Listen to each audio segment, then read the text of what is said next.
Hello everyone. Today's topic is Charvaka's philosophy of God. Charvaka के ईश्वर संबंधी दार्शनिक विचार। ये बहुत बार मैं क्लैरिफाई कर चुकी हूँ अपनी वीडियो में कि चारवाक सिर्फ परसेप्शन को एक्सेप्ट करते हैं। उनके अकॉर्डिंग ये जो वर्ड है जो हमें परसीव होता है बाय सेंसेस, यही एक रियलिटी है। और जिसको भी हम परसीव नहीं कर सकते, जो भी हमारे एक्सपीरियंस का सब्जेक्ट नहीं है, वो रियल नहीं है।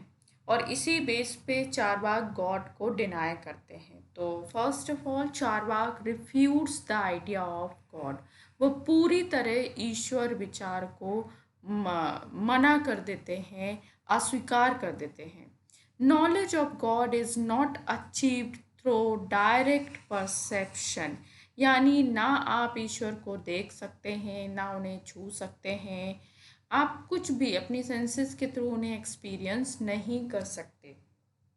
इसलिए God is not the subject of direct perception और direct knowledge, and that's why he deny, he refutes the idea of God. Being shapeless, colorless, formless, etc., Charvak is out of the range of the visibility. Sorry, God is out of the range of the visibility. तो क्या है?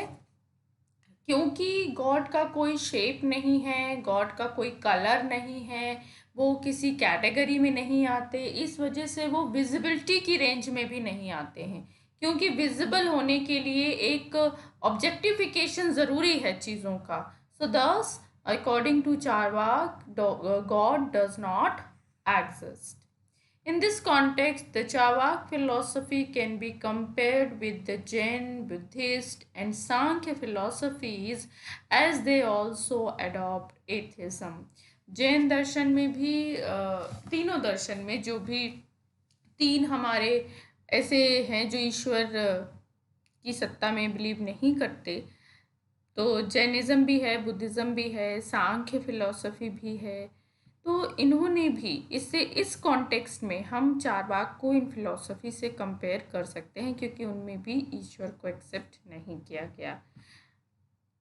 लेकिन एक ये है कि आप ये ध्यान रखिएगा कि जो सांख्य फिलॉसफी है उसमें वेदों को तो एक्सेप्ट किया गया है, लेकिन ईश्वर को एक्सेप्ट नहीं किया गया। हालांकि वो थोड़ा सा डिटेल्ड कन्वर्सेशन है जो हम सांख्य वाली वीडियो में डिस्कस करेंगे।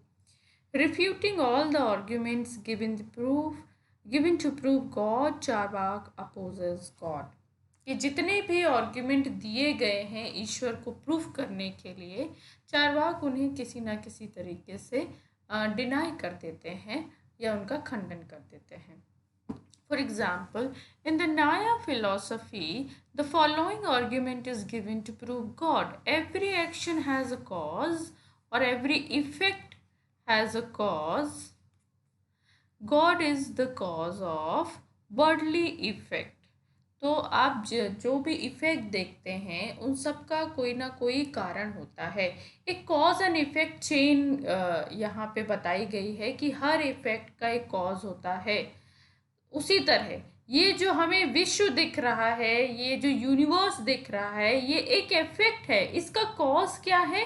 इसका कॉज है गॉड। ये न्याय फिलॉसफी में एक्सप्लेन है। बट चारवाक इनको कैसे डिनाई करते हैं? Charvaka oppose this argument as it is a form of inference, क्योंकि वो कहते हैं कि कॉज के बारे में हमें इन्फ्रेंस से पता चलता, and inference is not reliable source of knowledge. Therefore, the knowledge of God based on inference is also meaningless. तो इस तरह से वो इस आर्ग्यूमेंट को अपोज करते हैं। Secondly, some people prove the existence of God on the basis of authentic scriptures. कई लोगों का ये मानना है कि वेदों में गॉड को एक्सप्लेन किया गया है। The Veda are considered to be an authentic text. God is described in the Veda. क्योंकि वेद शास्त्र जो हैं वो ऑथेंटिक सोर्स हैं और उनमें गॉड को एलेबोरेट किया गया है, एक्सप्लेन किया गया है, इसलिए गॉड एग्जिस्ट करते हैं। It is easy for Charvaka to refute this argument as he disbelieves in authenticity of Veda, कि वो कहीं ना कहीं वेद की प्रमाणिकता को वो डिनाई करते हैं, ये मैं पहले ही बता चुकी हूँ। और चारवाक के इंट्रोडक्शन में भी, इवन इंडियन फिलोसफी के इंट्रोडक्शन में भी मैंने ये बताया था कि चारवाक उन 3 स्कूल में आते हैं जो वेद को नहीं मानते, चारवाक, जैनिज्म और बुद्धिज्म, जो वेद की ऑथेंटिसिटी को नहीं मानते। When the Veda are not authentic, then the idea of God mentioned in Veda is also not authentic. कि जब सोर्स ही ऑथेंटिक नहीं है तो उसमें जो भी बताया गया है हेल के बारे में, हेवन के बारे में, ईश्वर के बारे में, या किसी भी स्पिरिचुअल पावर के बारे में, वो किसी पे भी बिलीव नहीं करते। Next, to prove the existence of God, sometimes strong arguments are made by theists. God is the creator of the world and the world is the creation of the God. ये जो ईश्वरवादी हैं उनका ये तर्क दिया जाता है उनके द्वारा कि इस जो ईश्वर है वो इस विश्व का रचयिता है, ये विश्व उसकी रचना है, इसलिए ईश्वर है, कोई भी इंसान उसे नहीं बना सकता। तो Charvaka vehemently refute this idea. According to him, this world is made up of a mixture of material element, air, water, fire, earth. That concept I explained in the last video, the Charvaka cosmology, जिसमें वो बताते हैं कि word कैसे बनता है, 4 element से बनता है, क्यों वो आकाश को नहीं मानते हैं, जहाँ उन्होंने ये एलेबोरेट किया। तो उनके अकॉर्डिंग जो ये जो वर्ड बना हुआ है वो 4 एलिमेंट से बना हुआ है, ना कि किसी गॉड ने उसे बनाया है। और किसी भी चीज़ की रचना के लिए 2 कॉज बहुत नेसेसरी माने जाते हैं। First is material cause and second is efficient cause. Material cause यानी चीज़ जिस तत्व से, जिस सब्सटेंस से बनती है, जिस मटेरियल से बनती है, उसे मटेरियल कॉज कहते हैं। और एफिशिएंट, जैसे कि जो कोई उसे बना रहा है उसे एफिशिएंट कॉज कहते हैं। So the cause is said to be, cause basically होता क्या है, cause is said to be the reason which act as a force in creation of an object. तो एफिशिएंट कॉज एक या मटेरियल कॉज, दोनों ही creation के लिए बहुत ज़रूरी माने गए। For example, a Potter makes a pot out of clay, clay is the material cause of the pot and the Potter is efficient cause. कि अगर कोई पॉट मेकर एक पॉट बना रहा है, मिट्टी से, क्ले से एक पॉट बना रहा है, तो वो जो मिट्टी है वो उसका मटेरियल कॉज है, क्योंकि वो उसी से बन रहा है, उस सब्सटेंस से बन रहा है। और क्योंकि पॉट मेकर उसे शेप दे रहा है, उसे बना रहा है, उसकी रचना कर रहा है, इसलिए उसका एफिशिएंट कॉज है। अब लोग जो थीस्ट है उनका कहना है कि ये जो वर्ड है उसका एफिशिएंट कॉज कौन है, उसका एफिशिएंट कॉज गॉड है। बट आप देखिए चारवाक इसको कैसे एक्सप्लेन करते हैं। ठीक है, according to Charvaka there are 4 type of element, the material cause and also it is efficient cause. क्यों?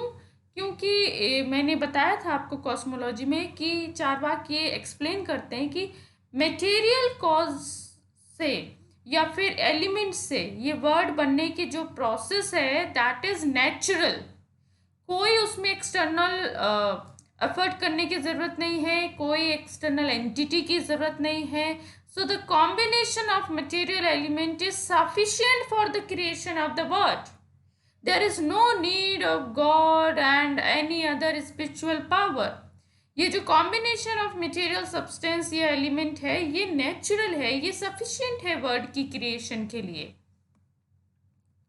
So some people, another argument is, some people prove the existence of God by looking at the regularity and the order of the world. The systematic order is seen in different areas of the world.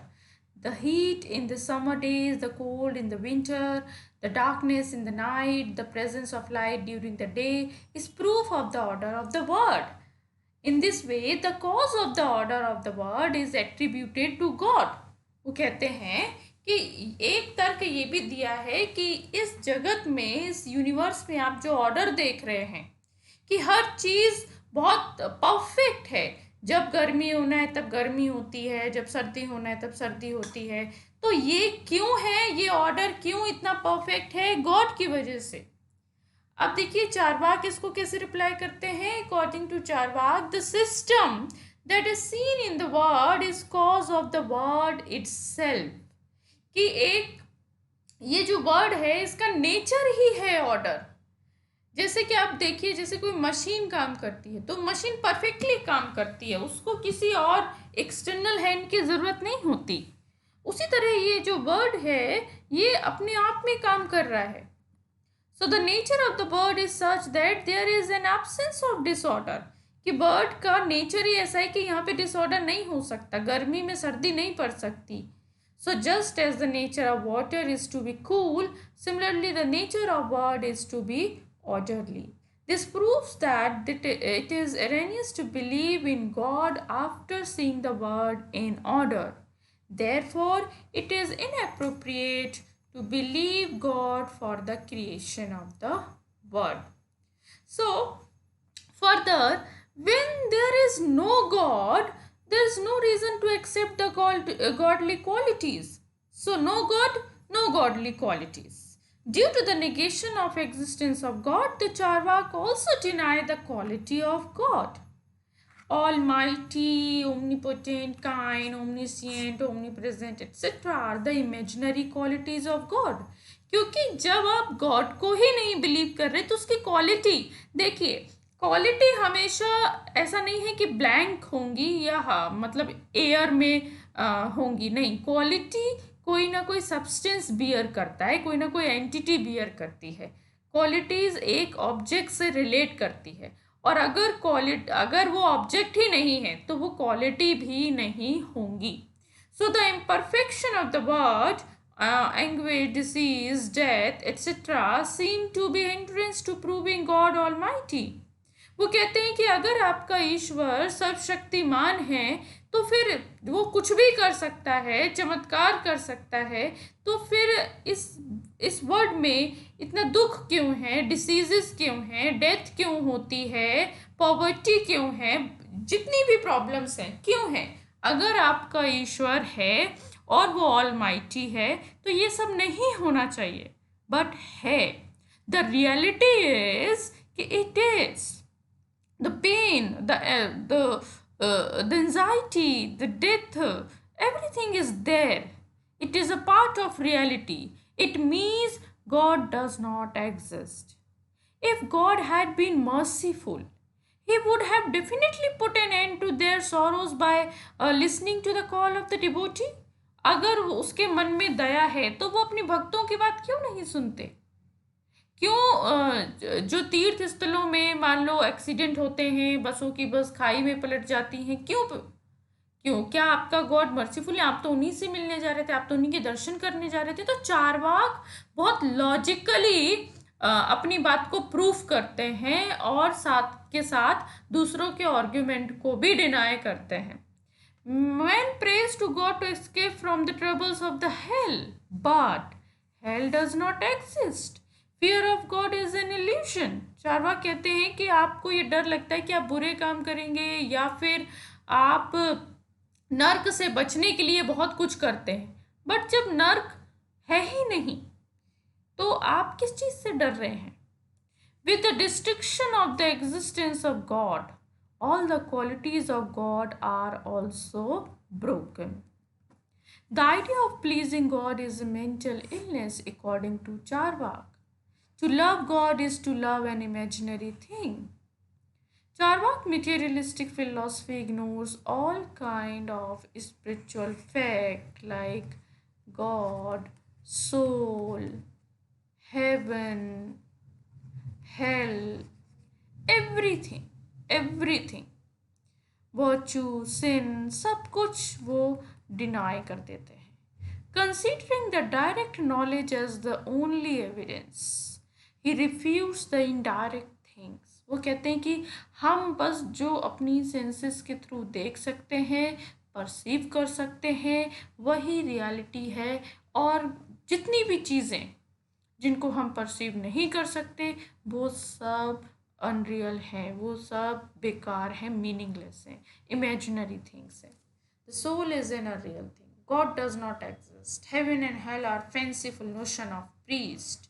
Religion, sin, virtue is all forbidden, and only the visible word remains.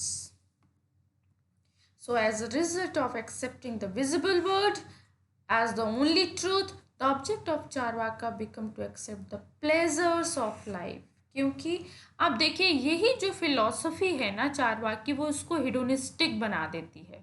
वो कहते हैं कि जब कुछ और है ही नहीं तो आप किस स्वर्ग के सुख की बात कर रहे हैं, या फिर आप आफ्टर लाइफ एक अच्छी लाइफ की एक्सपेक्टेशन रख रहे हैं. जो भी है अभी प्रेजेंट में है, आप उसे एक्सपीरियंस करो, उसके प्लेजर को एक्सपेक्ट करो अगर करना है. So therefore Charvaka materialistic philosophy automatically becomes hedonistic. इसलिए चारवाक को सुखवादी भी कहा जाता है कि वो सिर्फ सुख की बात करते हैं. तो ये छोटे छोटे कॉन्सेप्ट्स हैं चारवाक के. और in the next video we discuss about the ethics of Charvaka. वो भी एक छोटा सा पार्ट है चारवाक फिलोसफी की, और उसके बाद चारवाक फिलोसफी मेरी तरफ से कंप्लीट हो जाएगी. Thank you so much.